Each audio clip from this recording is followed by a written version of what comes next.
వెంటనే మా ఛానల్ని సబ్స్క్రైబ్ చేయండి.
లేడీస్కి వచ్చేసరికి థైరాయిడ్ అనేది మన దరిదాపుల్లోకి రాదు.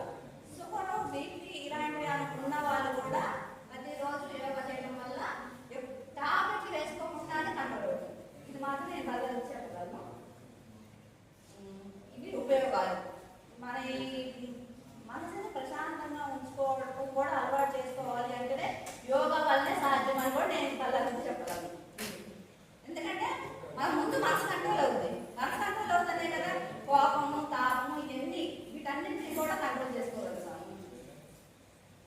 ఇప్పుడు ఫస్ట్ యోగాని కనిపెట్టింది ఎవరంటే ఫస్ట్ ముందు కపిల మహర్షి అనే అతను ఫస్ట్ దీన్ని కనిపెట్టాడు.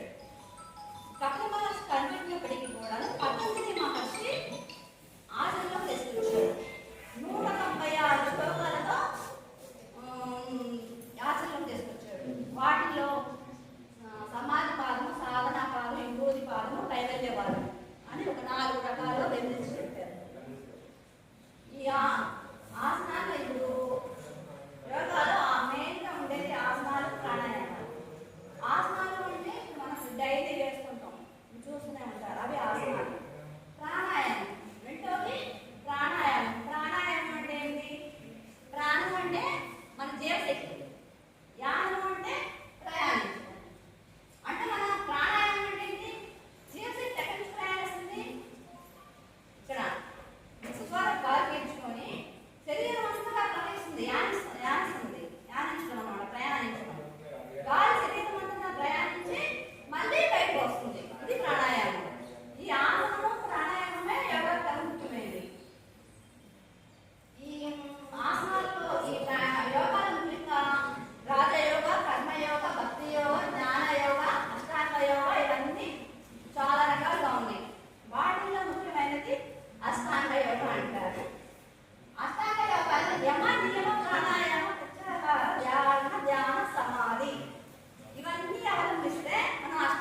పిల్లడు ఇలా ఆవుతో బతకాలి, అమ్మాయేమో వేసి తీసి బతకాలి అంటే మా గురువు గారు పెద్ద జ్ఞాని కదండి.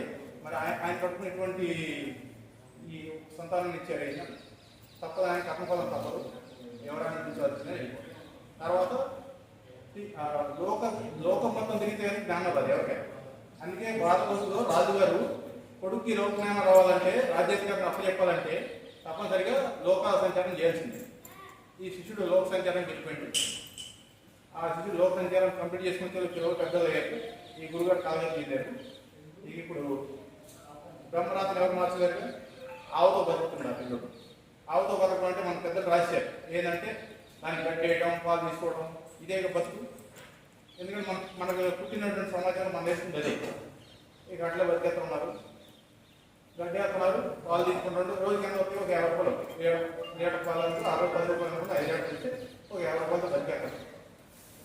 ఈ శిష్యుడు లోక పర్యాణం చేసుకుని గురువుగా ఎంటర్ అయ్యేటప్పటికి ఈ పిల్లడు ఈ స్థితిలో ఉంటాడు. గురువు గారు కాలేజీ దీని దగ్గర ఈ పిల్లలు ఎక్కడ నడుపుతాం అయితే ఈ పిల్లడు ఈ స్థితిలో ఉంటాడు. ఏంటి ఈ స్థితి ఏంటంటే బ్రహ్మరాత్రిని ఎవరు మార్చలేదు? అప్పుడు ఇతను చెప్తున్నాను. బ్రహ్మరాత్రి ఏంటంటే ఆవుతో బతక, అంతే కదా. నువ్వు ఆవు నమ్మేయా, మరి బ్రహ్మరాత్రి ఎవరు మార్చలేదు? మళ్ళా బ్రహ్మ ఆవు యొక్కలు వీడు అమ్మేస్తాడు. అమ్మితే ఎంత వస్తాయి? 1,00,000 రూపాయలు వస్తాయి. అదే ఒకటి బతికితే రోజుకి 50 రూపాయలు.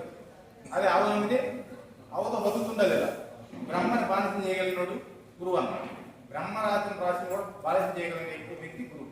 అటువంటి గురువు మనకి జీవితం ఉండాలి. అందుకే శ్రీకృష్ణుడు కానీ రాముడు కానీ, శ్రీకృష్ణుడు సహదేవుని, రాముడు వశిష్ఠుడిని గురువులు చేసుకుని పరంపరను కొనసాగించారు. వాళ్ళు విష్ణు అంశ అయినా కూడా వాళ్ళు ఆ పరంపరను కొనసాగించారంటే దానికి కారణం ఏంటంటే గురువు. అటువంటి గురువులు మన జీవితంలో ఉండాలని కోరుకున్నాం. తర్వాత ఈ అమ్మాయి దగ్గర బ్రహ్మరాత్రి తప్పదు కదా, వేసి చేసుకుంటూ ఏదో బ్యాంకుల దగ్గర ఉంటూ 50 రూపాయలు 10 రూపాయలకు జీవనం కొనసాగిస్తుంటాం. ఈయన వచ్చింది చూసింది అతని జీవన స్థితి దారుణం ఉంది. ఒకటే చెప్పింది, ఆ పేరెంట్స్ ఇచ్చి ఈ అమ్మాయి 1,00,000 రూపాయలు ఇచ్చి 1,00,000 వరహాలు తప్ప ఎవరితో కూడా కార్యం చేయాలి. 1,00,000 రూపాయలు ఇస్తే 1,00,000 వరహాలు ఇస్తే చేస్తుంది. లేకపోతే 1,00,000 వరహాలు ఎవరు ఇస్తారు?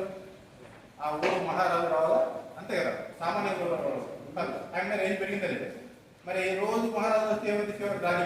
అందుకని బ్రహ్మే ఒకడు, బ్రహ్మ అది చేసి రోజు 1,00,000 వరహాలు బ్రహ్మ ఇచ్చిపోతాడు. అందుకని ఇక్కడ కూడా బ్రహ్మను బానిసం చేసి. అందుకని గురువు యొక్క గొప్పతనం ఏంటంటే బ్రహ్మను కూడా బానిసం చేయగలిగిన వ్యక్తి గురువు. మన జీవితంలో గురువు అంటే ఒక్కొక్కరు గురువు కదా, ఆ స్థాయి ఉన్న వాళ్ళు చూసుకోవాలి. ఇప్పుడు శ్రీరాముడు, శ్రీకృష్ణుడు అంతటి విష్ణు అంశతో ఉన్న వాళ్ళకి గురువు కాగలిగినటువంటి అర్హత ఎవరిలో చూసుకోవాలిగా. ఎవరి దగ్గర కూడా వాళ్ళ దగ్గర కూర్చుంటే వీళ్ళే నా గురువులు అనుకుంటూ కుదరదు కదా. అట్లాగనే మనం గురువు నేర్చుకోవడంలో కూడా ఉంటాం.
వెనక్కి వెళ్ళండి, వెనక్కి